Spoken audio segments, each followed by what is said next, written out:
느헤미야 13장 말씀입니다. 구약성경 747면입니다.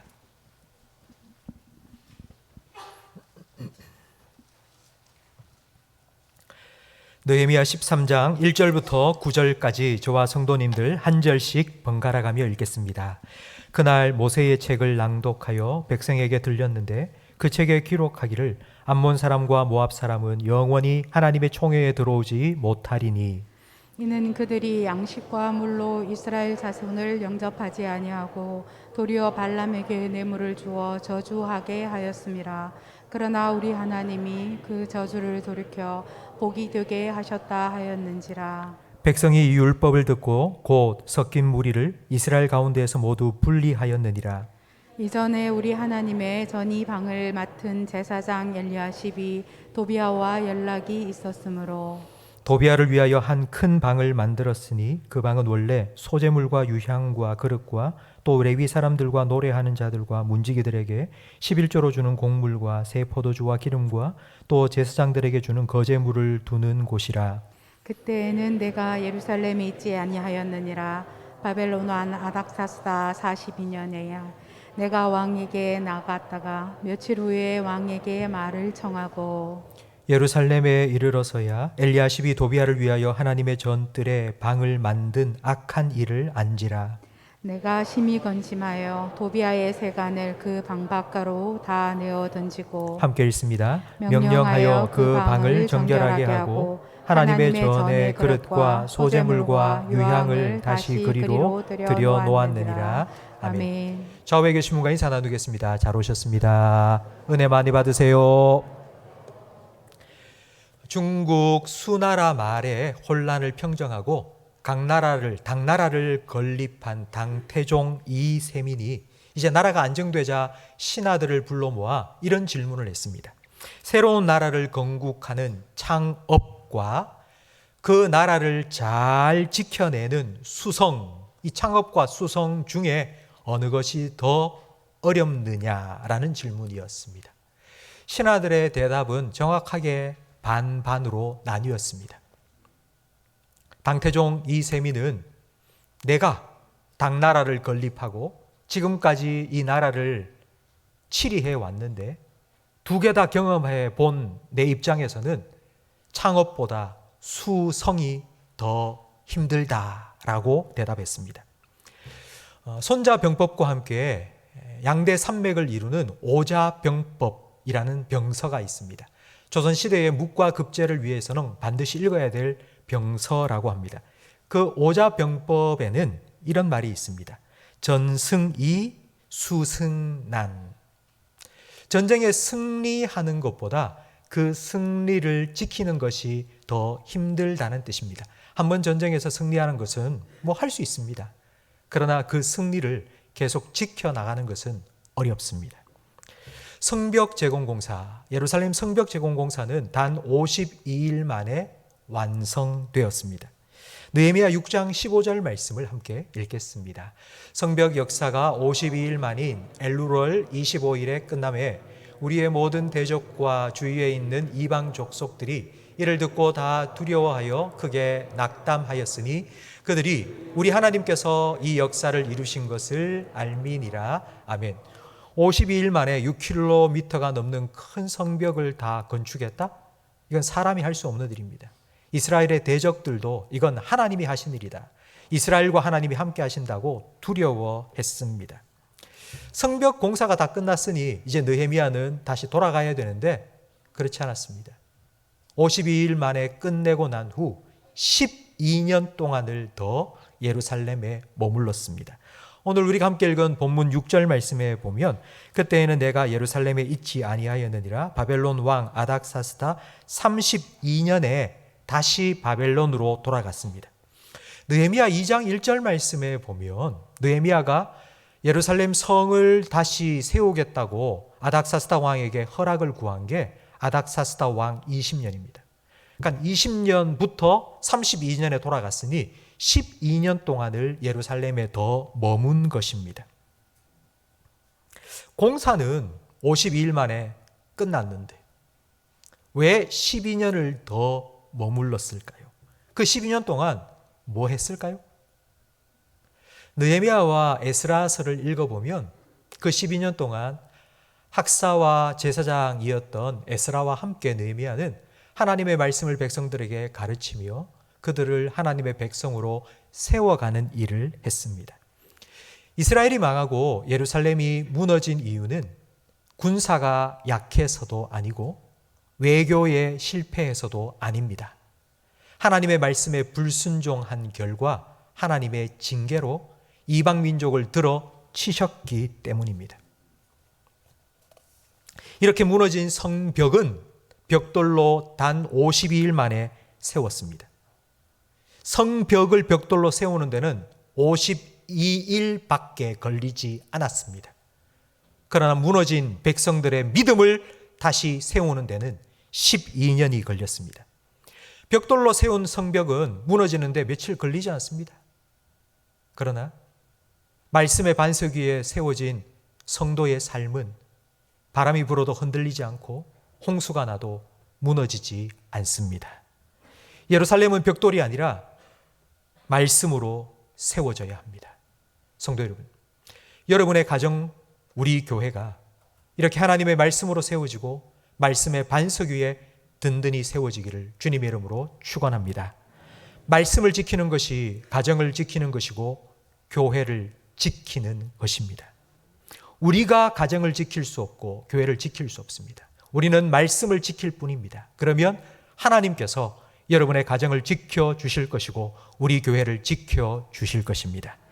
느헤미야는 아닥사스다 왕에게 약속한 것처럼 모든 성벽 재건과 백성의 믿음을 회복시킨 12년 후 다시 바벨론으로 돌아갔습니다. 그러나 돌아간 지 며칠이 되지 않아 예루살렘에서 들려오는 소식을 듣고는 다시 왕에게 부탁을 하고는 돌아옵니다. 성경학자는 느헤미야가 예루살렘을 비운 기간이 1년 안팎이 될 것이라고 추정합니다.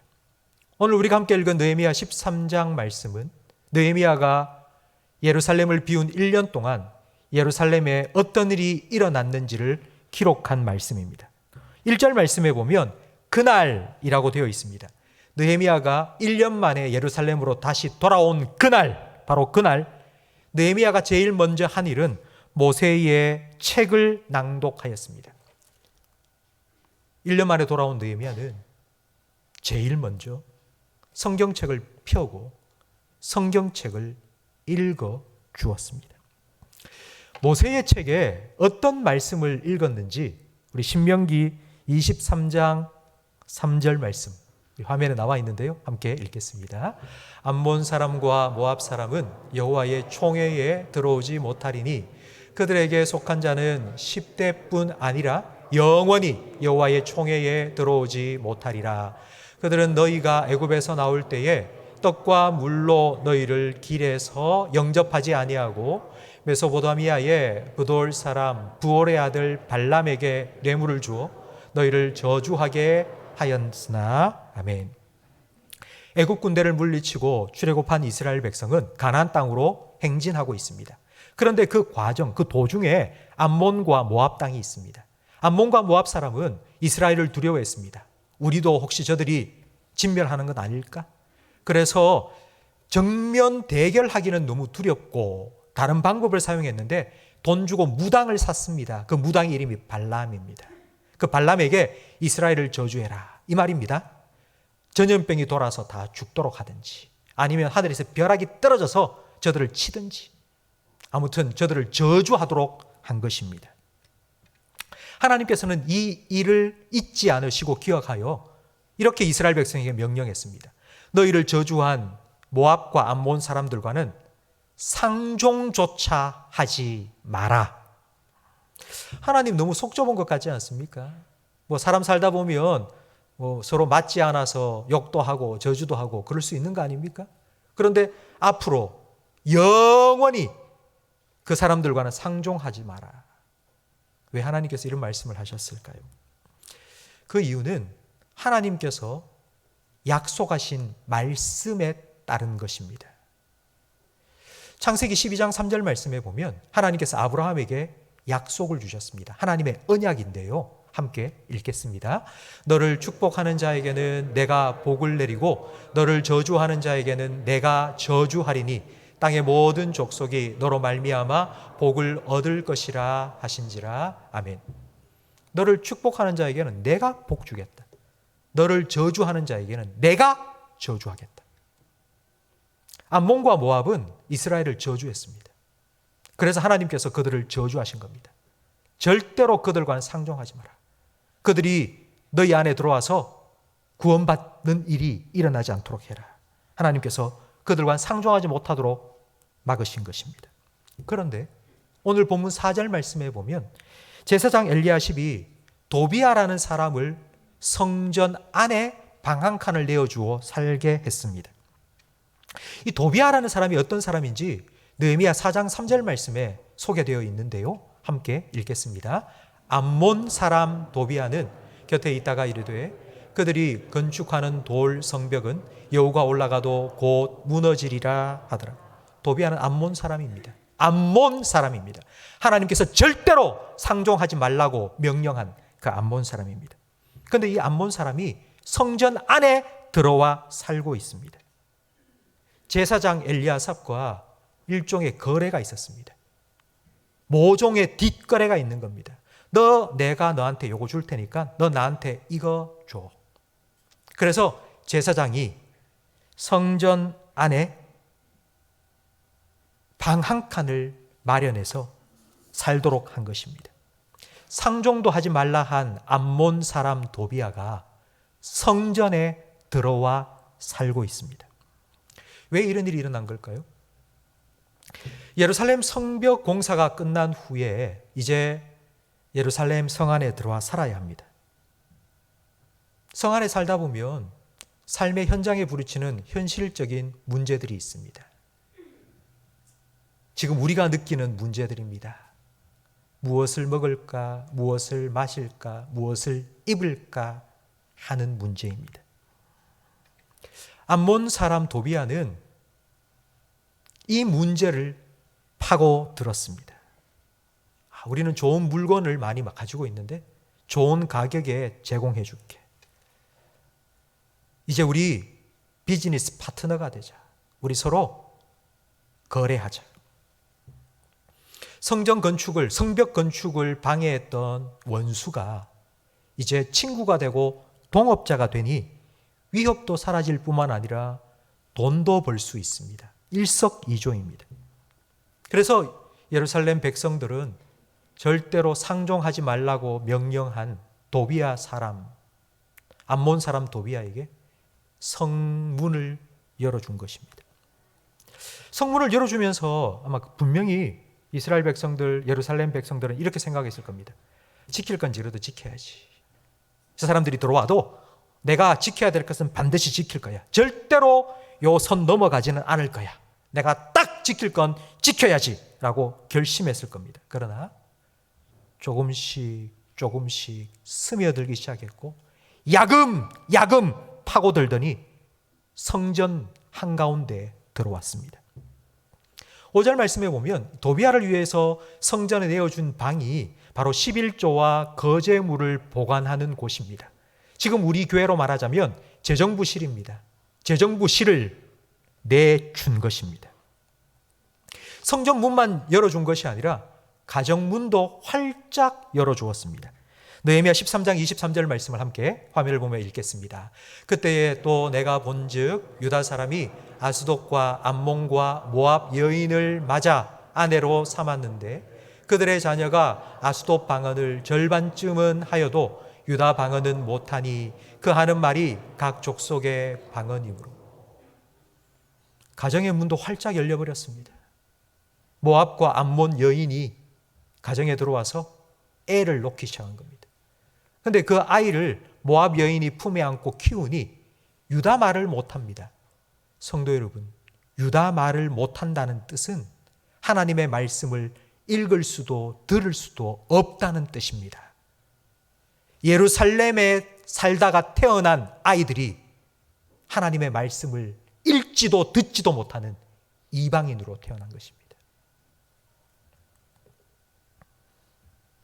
12년 동안 말씀으로 세웠던 예루살렘이 어떻게 단 1년 만에 이렇게 무너질 수 있단 말입니까? 창업수성이라는 말이 실감납니다. 그래서 느헤미야가 1년 만에 돌아오고 제일 먼저 한 일이 1절 말씀. 우리 다시 한번 화면을 보며 읽겠습니다. 그날 모세의 책을 낭독하여 백성에게 들렸는데 그 책에 기록하기를 암몬 사람과 모압 사람은 영원히 하나님의 총회에 들어오지 못하리니. 이 말씀을 들은 예루살렘 백성들의 반응이 3절 말씀에 나옵니다. 우리 3절도 같이 읽을까요? 백성이 이 율법을 듣고 곧 섞인 무리를 이스라엘 가운데서 모두 분리하였느니라. 아멘. 말씀에 순종했습니다. 섞여있던 모압과 암몬 사람들을 분리시켰습니다. 분리했다는 말은 끊어냈다는 뜻입니다. 얼마나 아팠겠습니까? 자기 가정에 함께 살고 있는 암몬 사람, 함께 거래를 하고 있는 비즈니스 파트너인 그 암몬 사람을 끊어낸다? 아마 경제적인 손실도 어마어마했을 것입니다. 그런데 하나님의 말씀을 듣고는 그 말씀에 순종했습니다. 만약 느헤미야가 하나님의 말씀을 전한 것이 아니라 야, 와서 좀 나하고 얘기하자. 이래서 되겠니? 아마 이렇게 사람의 말로 권면하든지 사람의 말로 지적했다면 아마 예루살렘 백성들은 이렇게 생각했을 겁니다. 네가 뭔데 나한테 참견이야? 네가 내 생계 책임져 줄 거야?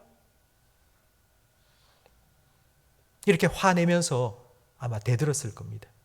그러나 이들은 하나님의 말씀에 반응했습니다. 하나님의 말씀을 듣고 그 말씀에 순종했습니다. 섞여있던 모압과 암몬 사람들을 끊어냈습니다. 어떻게 이런 일이 있을 수 있을까요?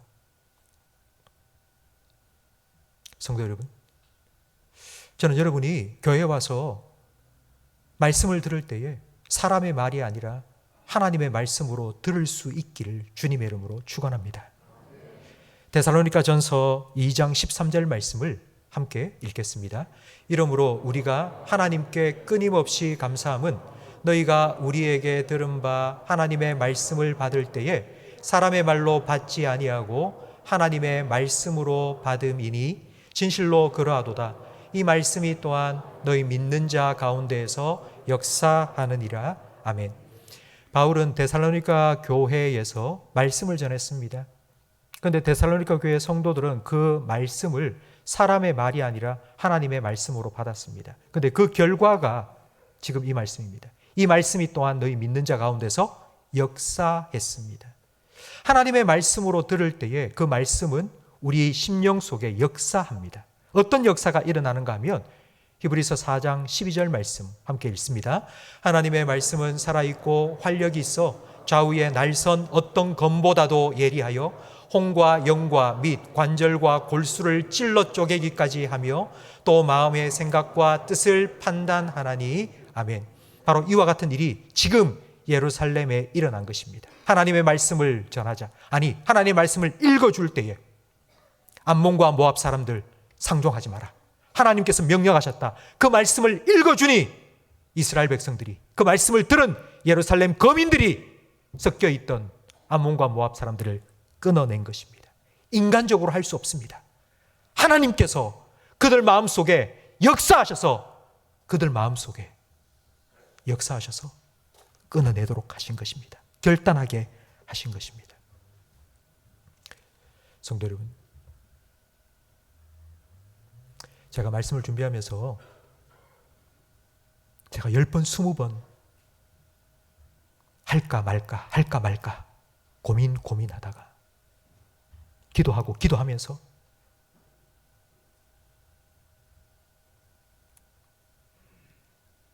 해야 되겠다 생각하고 여러분에게 하고 싶은 말이 있습니다.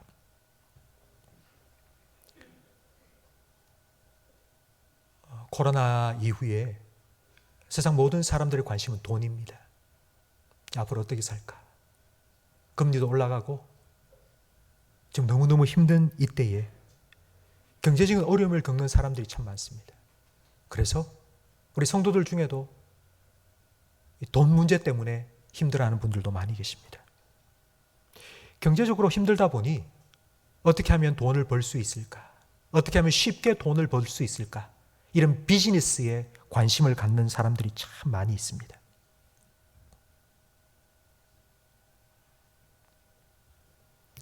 우리 교회의 주보에 제가 매월 첫째 주 광고를 실는데, 매주 실는 건 아니지만 매월 첫째 주 한 번만 실는 광고가 있습니다. 혹시 여러분 그 광고가 무엇인지 기억나십니까? 교회 밖에 기도원이나 다른 사설 성경 공부 모임에 참여하지 말라는 것입니다.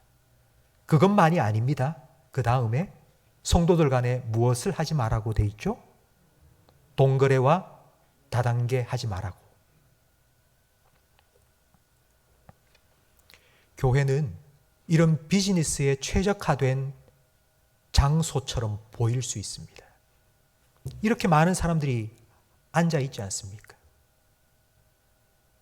오랫동안 함께 신앙생활하면서 서로 잘 알고 있으니 이 관계라는 것은 참 쉽게 비즈니스로 연결될 수 있는 아주 좋은 환경처럼 여겨집니다.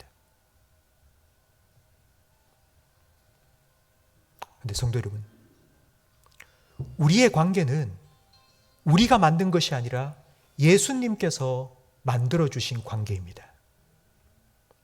예수님께서 우리를 구원하여 주시고 한 피 받아 한 몸 이룬 그리스도 안에서 형제 자매가 되게 하셨습니다. 이런 거룩한 성도의 교제의 관계 속을 상업적인 관계, 돈 거래의 관계, 그런 관계로 오염시키고 약화시키는 것은 주님께서 기뻐하지 않습니다. 왜 제가 매월 첫째 주 주보 광고회까지 이런 것 하지 마세요, 돈 거래하지 마시고 상업적인 거래하지 마세요 라고 했는가 하면 성도들이 돈으로 보입니다. 하나님 예배하기 위해서 나와 앉아 있는데 내가 저 사람한테 물건을 팔면 내가 얼마를 벌 수 있는데, 내가 이 문주를 팔았으니까 내가 저 사람한테 얼마 받아야 되는데, 머릿속에 그 생각이 꽉 찹니다. 여러분, 처음부터 그런 건 아닙니다. 지킬 건 지켜야지, 선을 딱 그어놓고 내가 반드시 하나님 예배하면서 지킬 건 지키고 내가 이거 해야지 라고 생각하고 다짐하고 시작합니다. 그러나 스물스물 기어들어오고 야금야금 파고 들어와서 성전 한복판에 자리를 떡하니 차지하고 앉은 도비아처럼 그렇게 될 수 있습니다. 그래서 하지 마시라고. 제가 여러분에게 직업을 바꾸라고 말씀드리는 것은 결코 아닙니다. 그러나 성도들 사이에 이와 같은 일을 하지 마시라고 부탁을 드립니다. 성도 여러분, 제발 저의 이 말을 인간의 말로 듣지 마시고 하나님의 말씀으로 들을 수 있기를 부탁드립니다. 예수님께서, 저는 오늘 본문에 일어난 예루살렘의 이 일이, 예루살렘 성전에 일어난 이 일이 두 번 다시 없었으면 좋겠는데, 그러나 예수님 때에 다시 일어난 거예요. 예수님께서 노끈으로 채찍을 만들어 휘두시면서 성전에 들어가서 돈 바꾸는 자들의 상을 뒤집어 엎으시고 장사하는 자들을 쫓아내시면서, 그 예수님의 마음 얼마나 아프셨겠습니까? 그와 같은 일이 다시는 일어나지 아니하도록, 성도 여러분, 제가 드린 이 말이 혹시 여러분 중에 어떤 분에게 상처가 되지 않기를 바라고, 주님께서 우리에게 허락하신 거룩하고 아름다운 성도의 교제라는 이 관계를 잘 지켜나갈 수 있는 저와 우리 성도들, 우리 교회가 될 수 있기를 예수님의 이름으로 축원합니다. 느헤미야는 어떻게 해서 자기가 자리를 비운 이 1년 동안에 이렇게 급격한 붕괴가 일어났는지 하나하나 차근차근 조사해 보니 성전 한복판에 암몬 사람 도비아가 떡하니 살고 있는 겁니다. 앞에서 제가 말씀드린 것처럼 재정부실을 암몬 사람 도비아에게 내준 겁니다. 이 소문이 퍼지기 시작하자 예루살렘 백성들 가운데 이런 생각이 든 겁니다. 도비아가 왜 거기 살고 있지? 그럼 우리가 헌금 낸 거 어디로 딴 데로 새는 것 아니야? 이런 불신의 마음은 하나님을 향한 헌신의 마음이 움츠러들게 만들고 하나님을 향한 헌신의 손길을 다시 거두게 만들었습니다. 그 결과 10절 말씀, 우리 10절을 함께 읽어보겠습니다. 내가 또 알아본즉 레위 사람들이 받을 몫을 주지 아니하였으므로 그 직무를 행하는 레위 사람들과 노래하는 자들이 각각 자기 밭으로 도망하였기로. 백성에게 말씀을 가르치고 제사를 집례해야 될 레위 사람들이 받을 걸 받지 못하니 이제 먹고 살기 위해서 밭으로, 논으로 일하러 나간 겁니다. 그러자 점점 성전의 기능이 약화되기 시작했고 예배가 제대로 드려지지 않은 것입니다. 그러자 또 하나 도미노 현상처럼 일어난 결과가 15절 말씀입니다. 함께 읽겠습니다. 그때에 내가 본즉 유다에서 어떤 사람이 안식일에 술통을 밟고 곡식단을 나귀에 실어 운반하며 포도주와 포도와 무화과와 여러 가지 짐을 지고 안식일에 예루살렘에 들어와 음식물을 팔기로 그날에 내가 경계하였고. 도비아 한 사람 때문에 도미노 하나 탁 쓰러뜨리니까 쭉 넘어간 것처럼 도비아 한 사람 때문에 성전의 기능이 약해지고 예배가 드려지지 않고 그러자 온 예루살렘 백성들이 안식일을 어기는 죄를 범하는 지경까지 이르게 된 것입니다. 십계명의 네 번째 계명은 안식일을 거룩하게 지키라는 안식일 계명인데요. 출애굽기 2장 8절 말씀을 함께 읽어보겠습니다. 안식일을 기억하여 거룩하게 지키라. 엿새 동안은 힘써 내 모든 일을 행할 것이나 일곱째 날은 내 하나님 여호와의 안식일인즉 너나 내 아들이나 내 딸이나 내 남종이나 내 여종이나 내 가축이나 내 문 안에 머무는 객이라도 아무 일도 하지 말라. 안식일을 지키는 중요한 방법 중에 하나가 아무 일도 하지 말라는 것이면 노동금지입니다. 우리는 먹고 살기 위해서 일합니다. 일해야지 돈 법니다. 돈을 벌어야지 먹을 것을 살 수 있습니다. 그러니까 살기 위해서는 우리는 일해야 됩니다. 그런데 하나님께서 제7일째 안식일에는 일하지 말라고 말씀하셨습니다. 일을 위해서 쓸 시간, 그 시간을 하나님께서는 나에게 달라고 요구하신 겁니다. 이것이 안식일을 지킨다는 의미입니다. 그냥 일을 안 하는 게 아니고 일을 위해서 바친 내 시간을 하나님께 드리는 것이 바로 안식일을 지키고 예배를 드린다는 의미입니다. 예배를 드린다는 건 시간을 하나님께 드리는 겁니다. 우리가 돈을 하나님께 드리는 건 헌금이라고 말하죠. 근데 우리가 시간을 드리는 건 예배요, 헌신이라고 부릅니다. 지난주 한 성도님께서 사업터를 이전하셨습니다. 그래서 이전 감사 예배를 함께 드렸습니다. 함께 같이 예배를 드리고 난 후 그 성도님께서 저에게 이렇게 말씀하셨어요. 목사님, 여기까지 와주시고 예배 드려주셔서 참 감사합니다. 제가 목사님한테 뭔가를 해드리고 싶습니다. 라고 얘기를 하시더라고요. 그래서 제가 이렇게 말씀드렸습니다. 아니요. 이미 성도님께서는 제게 가장 귀한 것을 해주셨습니다.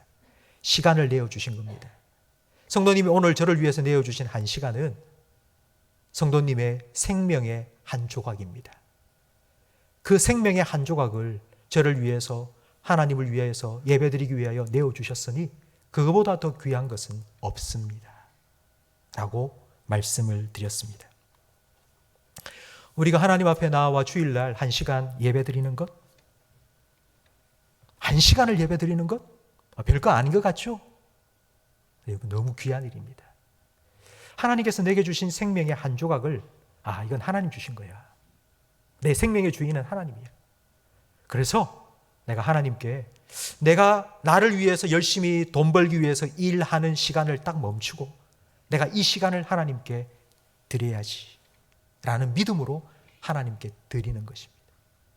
시간을 드리는 건 우리의 생명을 드리는 것과 다를 바 없습니다.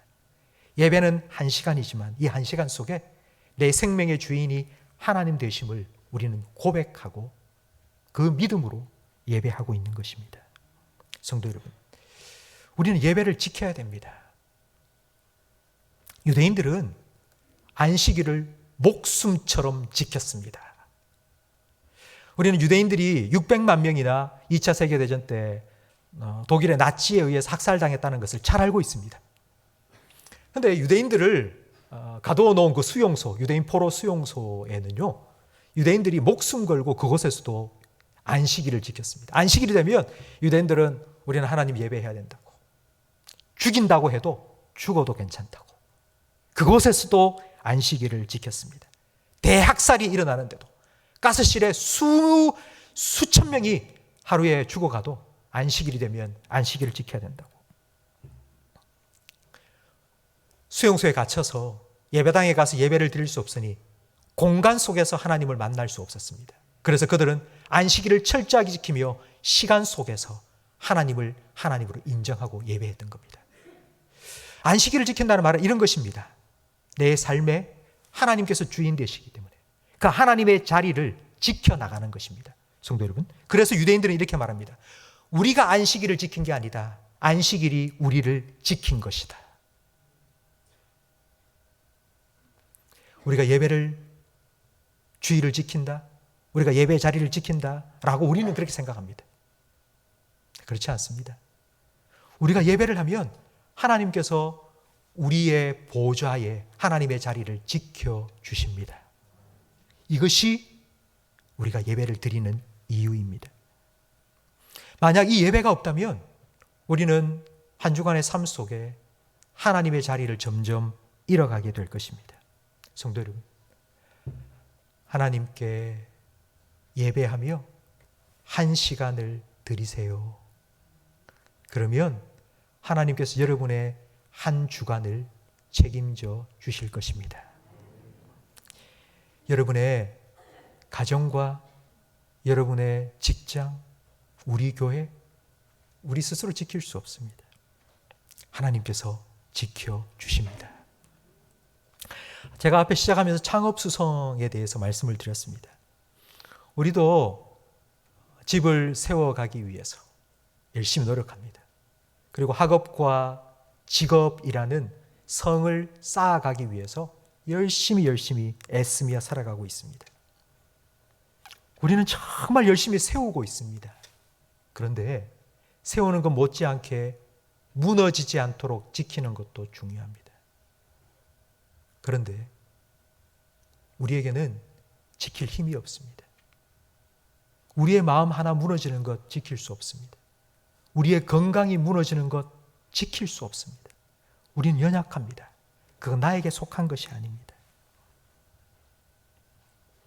그러면 누가 지켜주실까요? 시편 127편 1절 말씀을 함께 읽겠습니다. 여호와께서 집을 세우지 아니하시면 세우는 자의 수고가 헛되며 여호와께서 성을 지키지 아니하시면 파수꾼의 깨어있음이 헛되도다. 아멘. 우리가 지키는 게 아니라 하나님께서 지켜주십니다. 우리는 하나님 말씀을 지키면 됩니다. 그리고 우리는 예배를 지키면 됩니다. 우리가 예배 드리면 하나님께서 우리 가정의 주인 되어서 우리 가정을 지켜주시고, 우리가 하나님의 말씀을 지키면 하나님께서 우리 교회의 주인 되셔서 우리 교회를 든든히 세워주실 것입니다. 하나님께서 우리의 가정과 교회를 지켜나갈 수 있도록 하나님께 간구하며 기도하는 파수꾼이 필요합니다.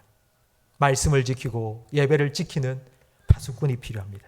우리 이사야 62장 6절 말씀을 함께 읽어보겠습니다. 예루살렘이여, 내가 너의 성벽 위에 파수꾼을 세우고 그들로 하여금 주야로 계속 잠잠하지 않게 하였느니라. 너희 여호와로 기억하시게 하는 자들아, 너희는 쉬지 말며. 여러분, 쉬지 말고 하나님 말씀을 지키시고 예배의 자리를 지키시기 바랍니다. 하나님께서 여러분의 가정을 지켜주시고 우리 교회를 지켜주실 것입니다. 혹시 지금 우리 가정에는 어디 금간대가 없는지, 혹시 우리 교회에는 어디 무너진 곳이 없는지 여러분 한번 살펴보십시오.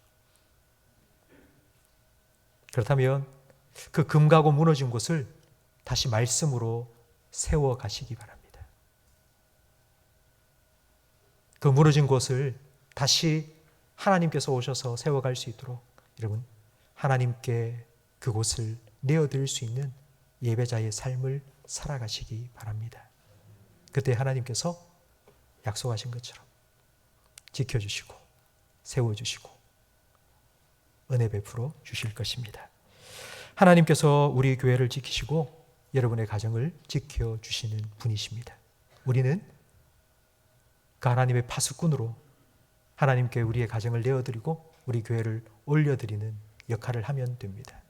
저와 여러분을 통하여서 우리 성도님들의 가정과 우리 교회가 하나님의 은혜로 든든히 세워지기를 주님의 이름으로 축복합니다.